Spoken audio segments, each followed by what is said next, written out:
merci de nous suivre pour cet entretien avec M. Mamadou Salambono, responsable de l'association MICA 94, donc installé dans le Val-de-Marne. Bonjour M. Salambono. Bonjour M. Mali. Merci d'avoir accepté notre invitation à venir parler aujourd'hui de votre association MICA 94. Donc en une minute, présentez-nous un peu l'association MICA 94, en quelle année elle a été créée et ce que vous faites au quotidien. Vice-versa, je vous remercie aussi de mon côté. Et MICA 94, c'est une association en voie de développement et qui est créée en 2006. Il faut démarrer en 2004, mais reconnu officiellement en 2006. Donc MICA, sa but de création, c'était de pouvoir accompagner et soutenir, dynamiser les relations entre les associations, ainsi bien que entre le partenaire et les associations, et soutenir des projets des associations locales et ainsi que les associations migrants qui sont ici, qui souvent, donc qui portent des projets en direction de leur pays d'origine. Donc MICA, elle est en vocation de mise en relation et appui et conseiller et en même temps accompagnement directement sur la réalisation de certains projets. Voilà ce qui est précisément le but de MICA. Alors, elle a quelques partenaires aussi à son sein.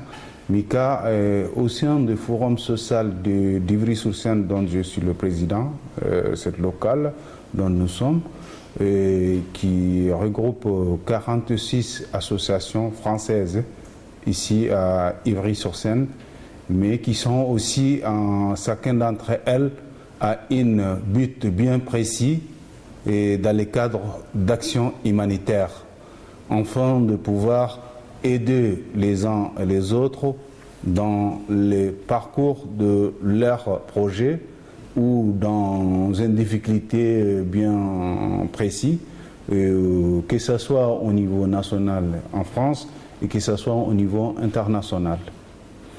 Très bien. Aujourd'hui, vous êtes, quand on prend MICA 94, parce que comme vous l'avez expliqué tout à l'heure, MICA, en fait, c'est une association qui rend service aux autres associations.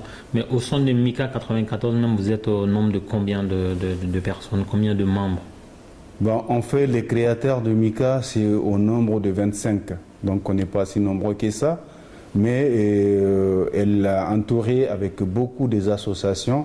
Notre première convention avec, par exemple, l'association de Fédération de Grimardanka, qui ont à peu près 4500 adhérents.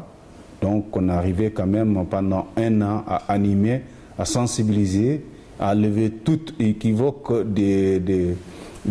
si tu veux, de rivalité ou de jalousie entre les acteurs villageoises, parce qu'il y a 54 villages ensemble, pour que tout le monde soit dans le même bateau. Donc l'animation, sensibilisation que nous avons quand même menée, cette fédération est mise aujourd'hui la tête sur l'épaule.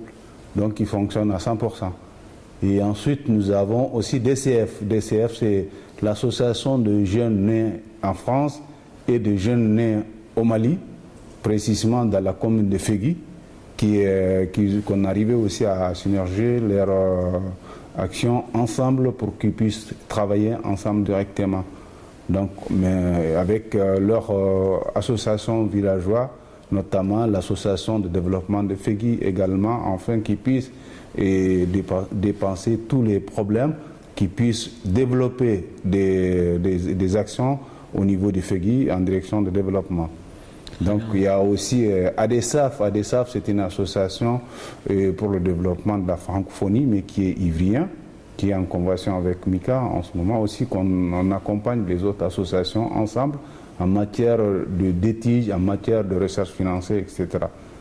Donc il y a autant d'autres qu'on est en convention avec elles. Comme on est en convention avec d'autres associations africaines aussi, qui sont en dehors de la France, mais uniquement pour soutenir les actions et en termes de réalisation d'un projet. Très bien. On sait que les spectateurs ne savent pas peut-être, mais vous rendez beaucoup de services à beaucoup d'associations, peu importe les nationalités de ceux qui les ont constitués. On sait que ce local, vous le prêtez à pas mal d'associations et vous avez gentiment prêté ce local-là depuis presque 2 mois maintenant aux médias Rebelle Pacifique, donc j'en profite pour vous remercier. Et concrètement sur le terrain, je sais que vous n'en parlez pas beaucoup. Au Mali, vous avez eu à faire des choses. Je vois que vous avez des partenariats avec certaines entreprises pour récupérer des ordinateurs reconditionnés, d'autres matériels électroniques que vous mettez à la disposition des associations. Aussi, je sais qu'au niveau du Mali, vous avez eu à faire beaucoup de choses. Est-ce que vous pouvez nous en parler des concrétisations de MICA 94 au Mali? Oui, et à travers ma propre volonté déjà, quand on a fini le forum social 2004 en Île-de-France, donc nous avons installé le forum social Ivry, donc qui est local. Donc c'est ce forum social Ivry, comme je vous dis, il y a 46 associations autour, dont on est des Africains qui étaient là-dedans. Il y avait moi et un Centrafricain. Donc par rapport aux actions, moi j'avais quand même la lutte pour que toutes les associations ayant bénéficié les prestations de ce centre-là, parce que le centre, après la négociation avec la mairie qui nous a demandé de faire un projet, enfin de prouver que nous sommes en train de mener une action sociale qui intéresserait aussi les citoyens ivriens, auquel j'ai élaboré un projet présenté avec d'autres associations conduites par Jean-Guy Difour, qui est le premier président de cette association dont je l'ai suggéré. Donc on a commencé par là. Donc pendant ce temps-là, j'ai initié le forum social au Mali. On a fait ça à Bamako en 2006. Donc j'étais avec 45 délégués de Val-de-Marne. Et en partant au Mali, on a vraiment constaté pas mal de choses. À mon retour, avec tous les gens qu'on a voyagé au Mali et tout ce qu'on a constaté au Mali, pour vraiment rester en contact avec le Mali et aussi avec le terrain. Donc j'ai opté avec une petite équipe de faire des opérations. On fait tout ce qui est de matériel. Bon, c'est vrai que vous avez parlé de l'informatique, mais aussi des outils pédagogiques de l'école, et aussi bien que des besoins domestiques au niveau des résidences, par exemple, des machines à laver, des micro-ondes, autres choses comme ça. Donc, ou les 16 tables, tout, on récupère si sont, par exemple, à terme au niveau d'une crèche ou un service bien adapté, mais qui sont vraiment utiles. Donc, on le prendrait pour donner à d'autres qui en ont besoin. Dans le cadre de cette idée-là, on a aussi pensé à faire des reclassements. Donc, ces reclassements-là est basé sur la nouvelle technologie. Donc on a dit les ordinateurs portables, les téléphones portables, il faudra voir pour ne pas écraser tout ça, pour ne pas le mettre dans la poubelle, tout ce qui peut être reconditionné et le vendre à d'autres personnes ou de mettre à disposition à d'autres personnes qui sont en besoin, mais qui n'ont pas peut-être capable de payer la série. Quand tu coûte 1000 euros, 2000 euros, ils ne payent pas.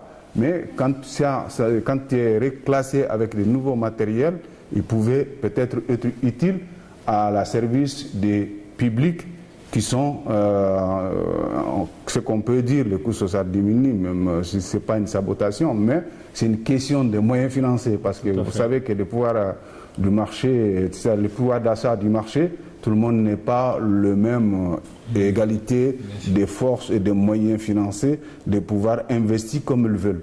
Donc dans ces conditions-là, on fait ce reclassement-là. On a fait des opérations au Mali. On a commencé d'abord les opérations à travers les fonds de l'association, payant certains ordinateurs envoyés dans les lycées en Afrique.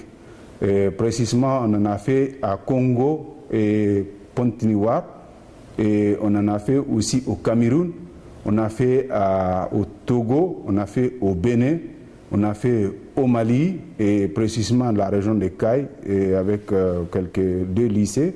Et on a fait avec l'Assemblée régionale des Cailles, et ensuite on a actuellement la demande de mairie centrale des Cailles et Sigasso.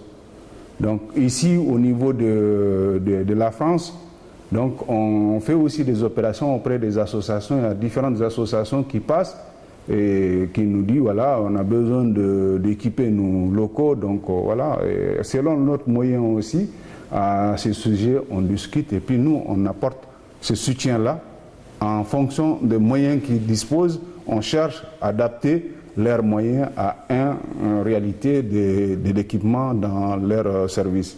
Voilà, tel que le Haut Conseil malien, par exemple, il n'y a pas longtemps, et tel que le CADERCAF. Donc voilà, ce sont des services qu'on rend à des associations. Donc au niveau des structures françaises aussi, il y en a pas mal de structures françaises qu'on les aide aussi la même chose, quoi. Voilà. Très bien.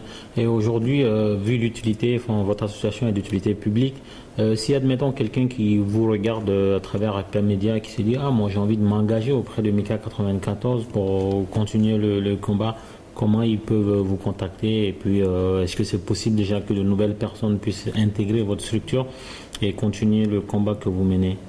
Mika est une structure ouverte à volonté, dans la mesure où la stratégie et la déontologie de Mika, c'est de pouvoir donner ses savoir-faire, ses compétences, ses connaissances, ses relations à la disposition de d'autres, afin de pouvoir les aider à réaliser leurs projets. Donc quiconque souhaiterait être membre de Mika puisse être bienvenu, mais seule la personne ne peut pas venir avec une autre idée pour changer la déontologie de Mika, par exemple, de dire voilà, ce que vous êtes en train de faire, ce n'est pas bénéfique, il faut faire quelque chose qu'on gagne de l'argent. Comme quelqu'un a l'habitude de me dire qu'on avait offert 316 50 tables, une fédération à Caille qui a mis une maison en place qui s'appelle une maison de culture, maison de culture de Grimadanga par exemple. Mais quelqu'un est venu me voir pour dire mais pourquoi vous donnez tout ça gratuit? Parce que les chaises que je vois là, ils ont une valeur de 20 €. Si vous acceptez, moi je vous paye de 20 € sur chaque chaise, ça vous fait de l'argent. Donc j'ai dit non, nous Mika on ne travaille pas dans ce sens-là, on travaille pour aider. Et déjà si on est engagé pour ça, on n'est pas commerçant, on ne fait pas commercial. Donc quand on fait des actions comme ça, on le fait pour soutenir un projet. Qui soutient un projet ne demande pas à économiser de l'argent pour sa poste. Non, un volontariat c'est un volontariat. Très bien. Voilà. En tout cas, merci beaucoup, Monsieur Mamadou Salambono, d'être venu parler de votre association qui est d'utilité publique, comme je le dis. Des associations comme ça, il devrait en avoir beaucoup. Et ceux qui nous regardent, n'hésitez pas à rapprocher Mamadou Salambono dans le 94, mairie d'Ivry. Vous allez découvrir un appel quand même. Un petit appel, bien sûr. Parce qu'actuellement, on a un projet avec une petite association qui est créée en 2014 d'ailleurs. Donc, ce qui veut dire que c'est une très jeune association qui s'appelle APPJF, Association pour le progrès de Gemoukraba. Donc Gemoukraba, je ne connais pas moi-même d'ailleurs. Je ne peux pas en dire plus parce que je n'ai jamais été à Gemoukraba, mais je sais que c'est une petite commune qui est dans la région de Caille, cercle de Kita, donc qui ont en difficulté de problèmes d'eau, qui a été même recommandé par le ministère de l'énergie du Mali à travers la direction régionale des Cailles, dont Mika est en train de les accompagner aujourd'hui, afin de permettre ces petites communes-là, 4 villages environ, de s'adopter d'une addiction d'eau potable, afin de sauver ces populations-là en matière de l'eau potable, qui est très importante. Donc j'ai fait un appel, tout volontaire qui a la compétence ou les moyens ou les connaissances de pouvoir soutenir ces projets-là en virgule nous fera un grand plaisir. Donc on est avec la mairie d'Ivry également. Très bien, je pense que le message il a été entendu. Moi, ce que je peux ajouter, c'est que si l'association Mika 94, à travers Mamadou Salambono, s'engage dans un tel combat, c'est que le combat vaut la peine d'être fait.